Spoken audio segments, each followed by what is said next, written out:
I'm Batman. Easy, miss. I've got you. You've got me? Who's got you? Mr. McGee, don't make me angry.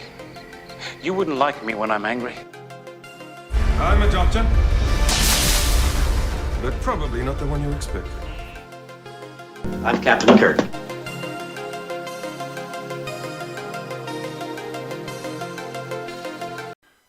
Welcome everyone to a special Geek This Week presentation, and this is the Lou Ferrigno panel from Pensacon 2022. This is Lou Ferrigno, better known as the Incredible Hulk. In this panel, he talks about his overall movie career, his career getting into acting, the role of playing the Incredible Hulk, and other roles after the Incredible Hulk, and much, much more. Hope you enjoy the panel. Also, when you get done watching the video, check out all the other great content on the Geek This Week YouTube channel, other panels from previous Pensacons, Hammer Horror Blu-ray reviews, and much, much more. And thank you guys for your support, and hope you enjoy the video. How are you? Can you hear me okay? Good. Anyway, I apologize for the cold weather. I did not bring it from California. Anyway, I got a half hour, so I figured have a chat, having fun with you, and be with this wonderful gentleman here. Okay, me too. Well, again, I don't have to introduce this guy. You'll know him. He's Lou Ferrigno. Thanks for coming to Pensacon. You're welcome. Well, since we have a little bit of time, let's talk about when you got into the Incredible Hulk. You were on that show, right? I think so. Yeah. What was the audition process like for that show? Because you weren't reading.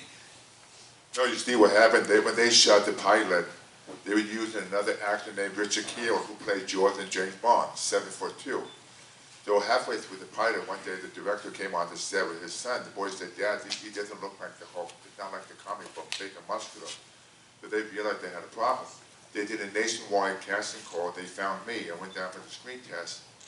So I go down to see the casting agent, and he said, so-and-so, some other actors interested in the part, but they want a huge amount of money. I said, okay, we'd like to do a screen test with you, but we have to paint you green. I said to myself, I got a plan to cast. I don't know if I can do it. They said, well, compensate you. I said, okay. I really wanted to play the part. I went down for the screen test. They painted me green. I remember Bill Bixby there, and you could see the tension on them because they almost had to shelf the pilot. So then after the screen test, I was hired the next day.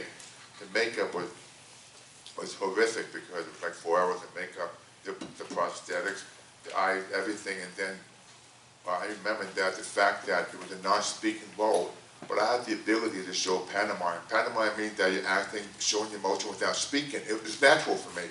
So I figured it was a platform for me. And then the rest of history. The show became a bonfire hit all over the world. 5 seasons for that show. Yeah, 90 episodes. And around that time, too, there were a lot of superhero shows on. We had Wonder Woman was on, $6 Million Man, Bionic Woman. But Captain America and Spider-Man failed as a TV series. That's true, yep. So I was lucky because I remember when I finished doing the 2 pilots for the Hulk, I was hoping that would get picked up as a series, and they told me that if anything happened, it would go on VHS, like Beta, at the time Beta. But I remember when I gave up, I was training for the 1977 Mr. Olympia, which I was slated to win. But, it was a dream of mine, but I decided I can't have the 2, so then I decided to go all out to do the 2 pilot. And then in November, when they aired the first 2 shows, the phone rang, the director said, the producer said, we got picked up with the series. Wow, I mean, it was almost like an avalanche. I mean, I couldn't even walk down the street covering my face because the way I walked, everybody identified. They said, there's the Hulk. And all over the world, every country embraced the Hulk because because he's green and he's kind of like a neutral color that everybody embraced. It was amazing. I had a chance to travel to all over the world, like South America, different countries. They just worship the Hulk. Now, we're talking about 40-some years later, it's still the most biggest iconic character. And that show had such heart. The story, I mean, it was really well written and great stories. Well, the nice thing about this series, every episode had a laser component mentioned about life. You learn something when you watch the show. It was real. It wasn't CGI. Because today there's so much emphasis on CGI. I mean, rockets, people shooting, flying in space. But the time I filmed with Bill Bixby, and Bill was wonderful, an actor, and he showed that genuine side of him. Like when you see the show, you wish that if you see him, you want to take him in your house. And poor guy got beat up like every episode. Like it wasn't me. In the run of the series, you really only had 3 scenes with Bill. Is that right? I think only, yeah, but that's what the King of the Beach, and then the marriage sequence, the dream sequence called the marriage show, and then one other episode, yes. I think we do a couple more questions, and then we do a Sure. Q&A with them. By the way, before I continue, I just finished the last 6 months. I filmed a huge miniseries called The Offer. It's making of The Godfather. It's going to be on Paramount Plus April 28th. I play Lenny Montana. He's the hitman. But we have actors of the show playing Jimmy Kahn, Marlon Brando, Frank Sinatra. It's a great period piece. So if you get a chance, check it out. You'll enjoy it. You can actually see the trailer for it right now online too, and it's yeah. You The Offer, O-F-F-E-R. yeah. You look like a hitman. Yeah. But it's actually he plays the actor that played Luca Brasi in The Godfather, which was perfect. And if you have any questions, please line up. We'd love to have you ask questions of Lou because people have been hearing me all day and we're just sick of it. Well, I appreciate you coming out because this whole weather, the COVID situation we've been through. But thank you for coming because I appreciate talking to you tonight. I know it means a lot for you to come tonight, and I enjoy being with you. Just to let you know that. When you got into acting, and did you have any role models that you were looking to? Well, when I never really told anybody I wanted to be an actor because at the time I was overcoming diversity. I had the hearing, the speech issue. I had a severe speech impediment. This is like when I first moved to California because of my hearing loss. But I've changed all that. But I've always admired Sean Connery, who played James Bond. I've always liked Burt Lancaster. I've always admired those actors because it was a real massacre. But I didn't want to tell people because they were laughing at me because back in those days, you never saw a bodybuilder become an actor. I was the first one. Of course, you got Arnold, Sylvester Stallone. But in those days, kind of like I just kept it to myself. But I had a lot of different dreams. I wanted to play Hercules. All the dreams I've had, I made it happen. It's interesting. Mm-hmm. I got to see those Hercules movies on $1 Million Movie on Channel 9. Yeah, it was fun because I had a chance to go to Rome, Italy right after I finished filming this TV series. But we filmed it with the room in Italy. It was great, the costume, it was great. As a matter of fact, I had the best tan in my life. When you stay in Italy for 2 or 3 months, you have a gold tan. Yeah, so it just fit right in for the part. Okay. Anyone, any questions for Lou? Don't be shy, come on. He will not turn green and jump. So anyway, I was going to say too, when I was a kid, I used to read a lot of comic books because I wanted to escape the pain because of my rejection and everything. And then eventually I discovered bodybuilding, muscle magazines, but it transcended from that. But I remember when I was very young, the comic book is written by Stan Lee. I thought it was just some kind of a ghostwriter. But one day on the set, when I was filming the 2nd season, they said the man on the set, he wanted to meet you. His name is Stan Lee. I said, Stan Lee, are you joking? So Stan comes up and Stan goes, look at you, why don't you work out? What's wrong with you? You're kidding with me. I said, wow. I said, but if it wasn't for Stan Lee, I wouldn't be what I am because it started before I got involved in bodybuilding. I mean, he created the Marvel Universe. And Stan Lee, I don't know if you know this, when years ago, he went bankrupt twice, and sometimes Stan Lee would go to a party, and people asked him what he did for a living. If he told them, they'd walk away from him, because it was an embarrassment. But this man had this passion that he just loved the comic book heroes, and look what happened. Mm-hmm. Hi, got a question? It's actually not so much a question, but I've seen you talk every time you've been at Pensacon, and I am a mentor for a couple of groups from in my college. And I have shared some of the stories that you've shared while you've been here, and you've been such an inspiration to my mentees and everything. And I just really wanted to say thank you for just being so willing to share your story and so willing to talk to us and answer our questions. And I just really appreciate it. Thank you. I really appreciate it. Thank you. You do really. I mean, Hulk is worldwide. You must have people all over the world just either try to contact you and just, get some stories. Well, it's interesting. When I began the Hulk, I took that character, and because of my physicality, being a bodybuilder champion, I was able to keep it alive because I've done over 5 TV series and over 40 films, but I've always made sure that the Hulk would get the most attention because the fact that a lot of actors have done TV series, they just fade away. But my situation, I was typecast at the beginning. But it didn't bother me because I just loved the character. But now you can change that. It depends on your acting ability. But it's amazing because I've always embraced that character. Because some actors are embarrassed. They don't want to talk about the series. They don't want to be, recognized for that. I think it's a lot of bold because if you feel that way, then don't be in the business. You're an actor. You're playing an acting part. Like that's why eventually I ended up doing comedy like King and Queen. And then the movie I Loved Your Man because I had a chance to play myself. They're trying to sell my house. So all of that, I enjoy doing television, be in front of a live audience. I just like the fast pace. And feature film, you do a feature film, you have more time. But the good thing about doing a sitcom, you get that instant feedback, the gratification. You don't have to wait 6 months or 9 months to see how you perform on the film. Anybody else? Any questions? Any observations? How did you come about King of Queens? Well, I did a movie called The Godson with Rodney Dangerfield and Dom DeLuise, and it was a comedy. The one night the producers of King and Queens, they watched the movie, they said, why not have Lou Ferrigno on the show with the neighbor? We'll give it a shot. And then ever since I've done that one episode, it became a recurring role. And they played it because I said, why not play myself? Because most of the time I go through that everyday life. Like, my house, and I walk down the street, I mean, people just making Hulk jokes, I just don't mind that, but it's nice how I end up using my own personality. They transcend that into King of Queens and then the movie I Loved Your Man. So I was very fortunate to have that opportunity. I believe almost nothing on the internet, especially Wikipedia, but I went to your Wikipedia page, and so is this true? Did you help work out Michael Jackson? Yes, I trained Michael on and off for 20 years. We kept this secret because he wanted his privacy. He was a genuine person. He came to my house. He wanted to train from 10 o'clock to midnight. So I said, Michael, I have to charge you a lot of money. He goes, okay. I said, like $1,000 or more. Okay, that's fine. So he comes to the house. He's wearing these beautiful shoes. He got his gloves on. He got the mask on his face.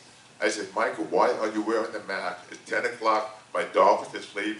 The gate is closed in the driveway. Even the rats around the house don't even know you're here. What? He goes, okay. So anyway, so he left his shoes at my house. I made him buy a pair of sneakers. I should have kept the shoe because, but he was fantastic. The guy was incredible. Just being with him, the reason why I adore being with Michael because he had a lot of hardship with his father growing up. We had similar fathers because I admired his passion for music. He admired my passion for fitness. So we collaborated very well. We became like very close friends. We would talk about anything.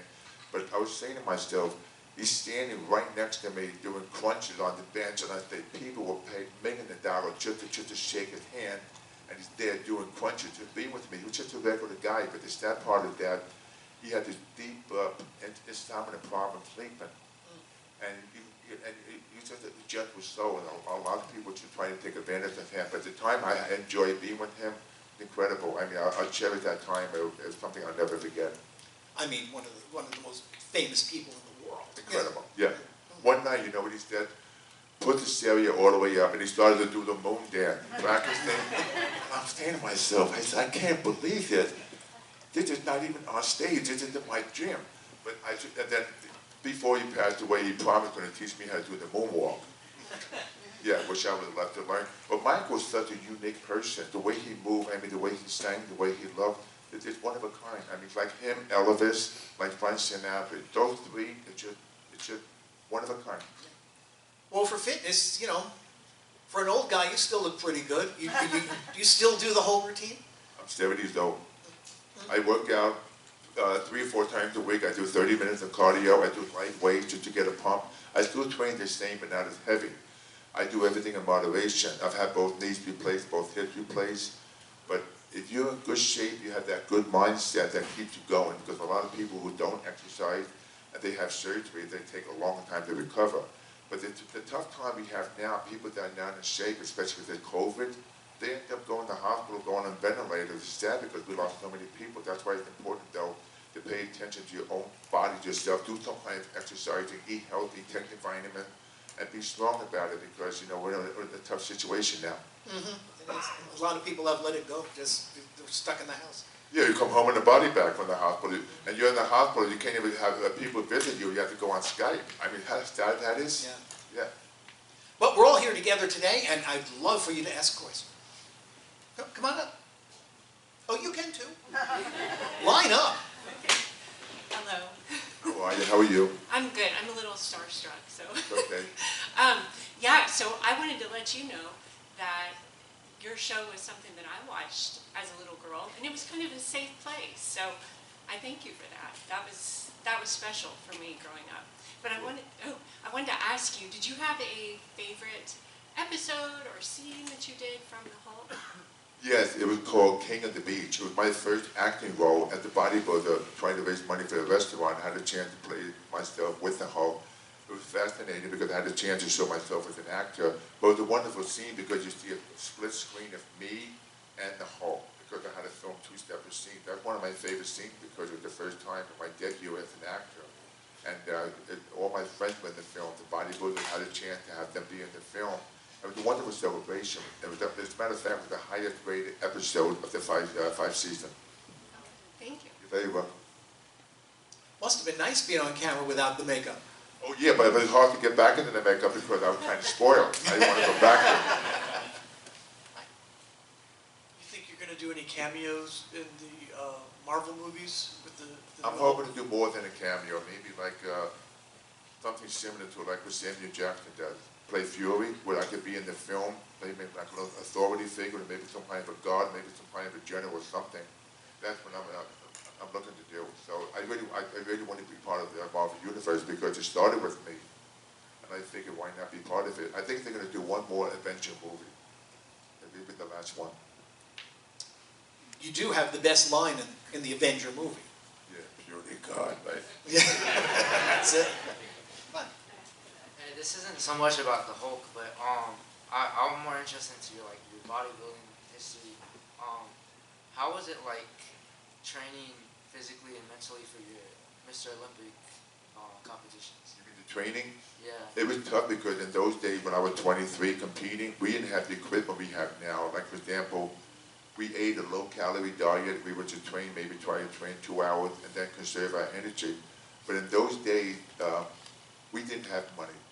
Like for example, bodybuilders today have endorsement. It's much easier to work out and have great gym equipment. So I had to improvise a lot in those days. I had a job, I was a sheet metal journeyman, a steel worker. From 8 a.m. to 5 p.m. I would come home from work, eat dinner, then go to the gym and train. And then drag myself out of bed every morning. It was tough, but the thing is, it was my only way to survive. I had nothing else. I didn't want to be anything else because to me, that was my passion because people, condone me. They say, why you bodybuilding? You're not going to make any money. They laugh and they say, kind of like gay sport, all kinds of names. I didn't care because I just loved it. So that was inbred in me. I just stuck with it. I just kept doing it because I know it gave me a wonderful sense of security with myself. And having that ability to be a world champion, you have to love pain. That's the way you from the man from the boy. You have to put your mind to it, no matter what it takes. You have to do 5 more reps to failure if you want to have that kind of physique.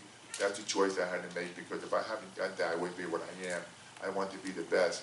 So, like you, when it came to training, be the best and train the best within yourself without hurting yourself and listen to your body. Thank you. I'll say one more.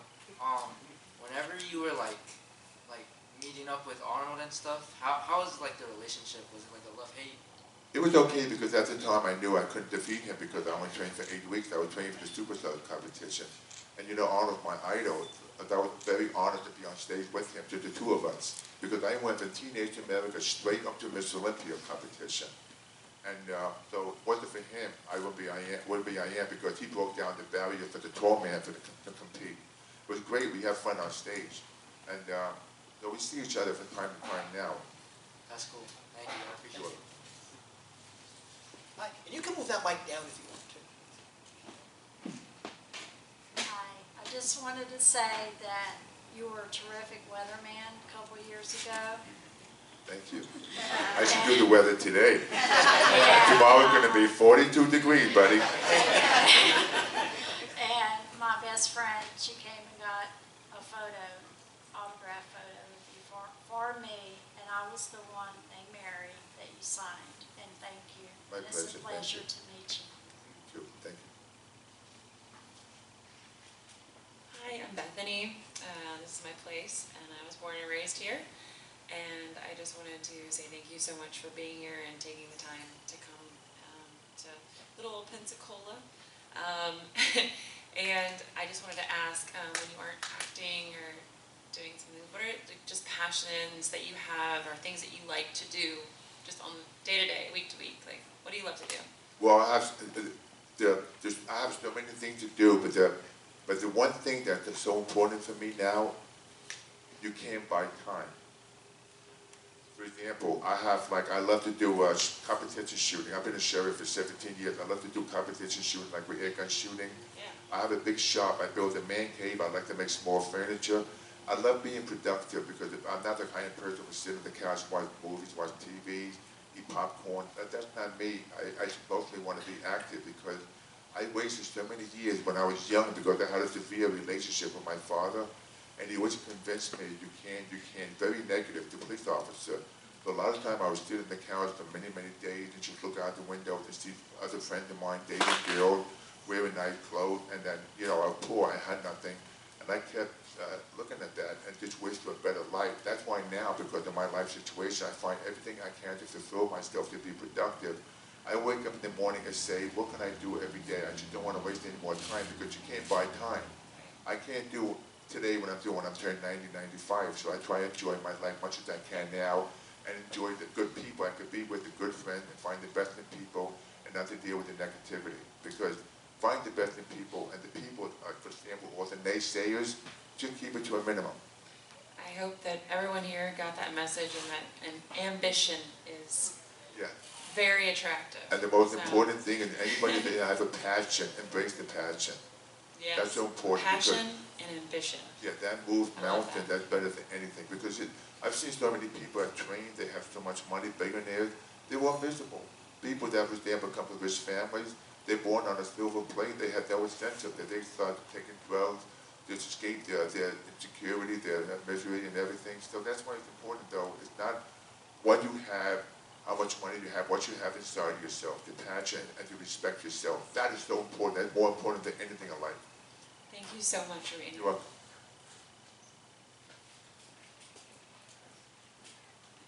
Yes. I was wondering, your son is also an actor, and recently he played our man in the first season Stargirl. How did you feel when you found out he was going to play a rival superhero in DC Comics? Oh, I felt great because I was happy that the fact I gave him my name. You know, the good thing about giving my name, sometimes his check comes to my house. I like to get the check. But anyway, he done SWAT. He just finished a great movie called Nightshade. It's on Netflix and everything. And then, but the character he plays, he'll go very far because he's a trained actor. And he did it on his own. He never asked me for advice. He never asked me, to assist him or give him a part of the movie. He did it on his own. He graduated from USC. He's a very smart person. He's an artist. He's a cook.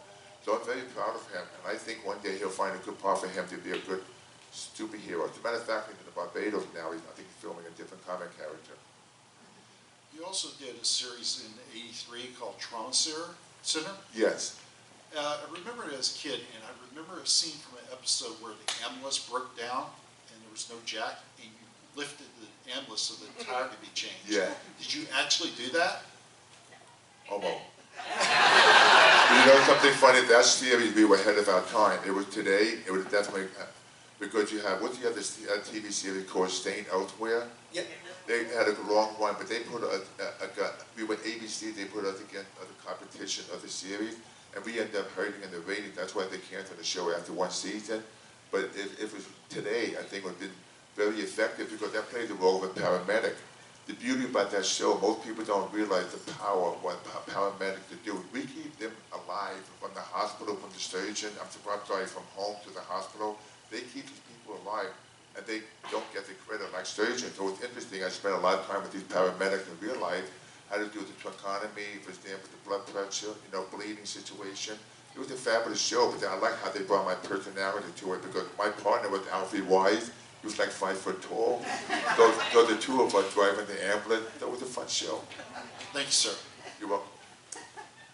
So when are we going to see The Offer? When does that release? April 28th, Paramount Plus. All right, we're looking It's a forward. $150 million miniseries, a huge production. But what's interesting, the sad part is that I couldn't have friends or people visit me on the set. So every time I go to the set, they would have a COVID test me before they would go on the set. So one morning, I went on the set, they put the Q-tip of my nostril to do a COVID test, 5 a.m. in the morning. 5:10, they come back, they say, you tested positive. I said, wait a minute. I said, let's do it again. 5:20, the Q-tip goes way up the nostril again. Come back positive. I said, I'm not leaving. I said, you need to do it one more time. 10 minutes later, I hear a knock on my door. The door opens slowly. I said, no, we tested negative. We made a mistake. Get out of here. Get away from me. Oh, I was pissed. I have to tell you a funny story that reminds me of something. When I filmed The Hulk, sometimes we film in different locations. The one time we had to film in New Halls in the mountain, so way out in the country. So this was like maybe 4 a.m. in the morning. So we had the catering truck. Usually they made me like a 10-egg omelet for breakfast. So the catering came to me and he said to me, we have to leave in 15 minutes. What would you like to have for breakfast? I said, the typical 10, 12-egg omelet. So he makes the omelet and then he brings it to the motorhome. And he said, we have to leave. I said, put it outside on the step. I'll retrieve it later on when it cools down. The truck takes off. I'm getting made up. 4:20, I said to the makeup man, okay, please go get my omelet. He opened the door. The food was gone. The plate was empty. The coyotes ate my breakfast. I couldn't eat at 2 o'clock afternoon. I'm sitting on the trail. I'm saying to myself, this is 4:30 in the morning. I'm getting painted green. Had no breakfast. And the makeup guy looked at me and said, I think I better leave because I think you're going to honk out on me. All right. Well, anything else? Anything? Well, then I think we'll leave it right at there.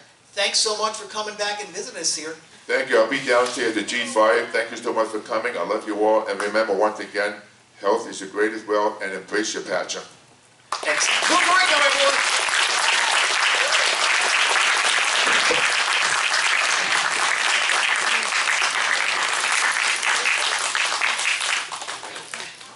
And that's our last panel here for the day.